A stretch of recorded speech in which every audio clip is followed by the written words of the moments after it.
All right, today we are going to crack one of the greatest scientific detective stories of all time.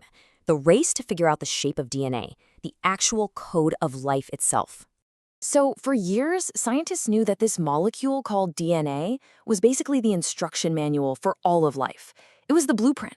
But there was this one massive problem. Nobody had a clue what it actually looked like. Was it a long chain, a jumbled up mess? Figuring this out was a huge puzzle. So by the early 1950s, this wasn't just a scientific question anymore. It was a full-blown race. There were two main teams getting really close to the answer, but they were coming at it from completely different angles. Okay, so in one corner, over in London, you had Rosalind Franklin. She was a total expert in something called X-ray crystallography, which is a fancy way of saying she could take pictures of things that are way too small for any camera. It was all about hard evidence. And then in the other corner at Cambridge, you had James Watson and Francis Crick. Their approach was totally different. They were literally building giant 3D puzzles out of metal bits and wire, trying to guess how all the pieces fit together. You know, you can only build models for so long before you need some real, solid data. The race was about to be blown wide open by one single, game-changing clue that came out of Franklin's lab. Now, Rosalind Franklin's work, wow, it took incredible patience and precision. After years of really difficult, careful work, her X-ray method produced what turned out to be one of the most important pictures in the history of science. And here it is. This is photo 51. I know it might just look like a blurry X to you and me, but for the scientists working on this problem, this one image was the key. It was the clue that unlocked the entire mystery.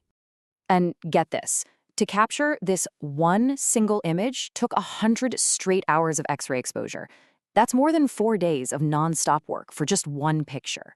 Unbelievable. Okay, so what secrets was this simple X hiding? Well, it told scientists 3 absolutely critical things right away. First, that clear X pattern meant the molecule had to be a spiral or a helix. Second, it showed that it was made of 2 strands, not just one. And third, it gave them the exact measurements they needed to build a real, accurate model. So this is where the 2 stories collide. Watson and Crick got a look at this crucial data. And with that information in hand, they could finally make their model work. Using the precise measurements from Franklin's photo, they pieced together their model of metal and wire and discovered the shape we all know today, the double helix. Yep, it looks just like a twisted ladder. The 2 long sides of that ladder are made of sugar and phosphate. And the rungs that connect the 2 sides, well, that's where the genetic information is stored. And what's really amazing is that this twisted shape is super efficient. It lets about 6 feet, 6 feet of DNA get crammed inside a single cell that's too small to even see. So what about those rungs on the ladder? They're made of just 4 chemicals, or bases: adenine, thymine, cytosine, and guanine. We just call them A, T, C, and G for short. And the order they're in, that's the code. It spells out the instructions for literally every living thing. But here's the really cool part, the golden rule of DNA. These letters don't just pair up with anything. There's a strict rule. A can only ever connect with T. And C can only ever connect with G. A with T, C with G. That's it. And that simple rule, well, that's the secret to life.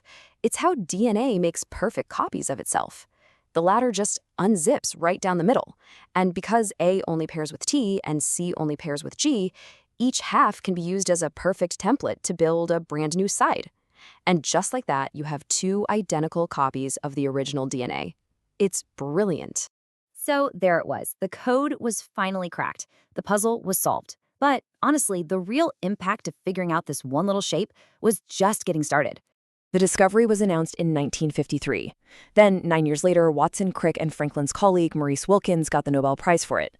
Tragically, Rosalind Franklin had died 4 years earlier, and the thing is, the Nobel Prize isn't given to someone after they've passed away, so her absolutely critical contribution wasn't officially recognized by the committee back then. So why does all this still matter so much today? Well, understanding this one shape has changed pretty much everything. It's the whole basis of modern medicine, letting us find and treat genetic diseases. It's the key to forensics for solving crimes. It's even helped us grow better food and truly understand how evolution works.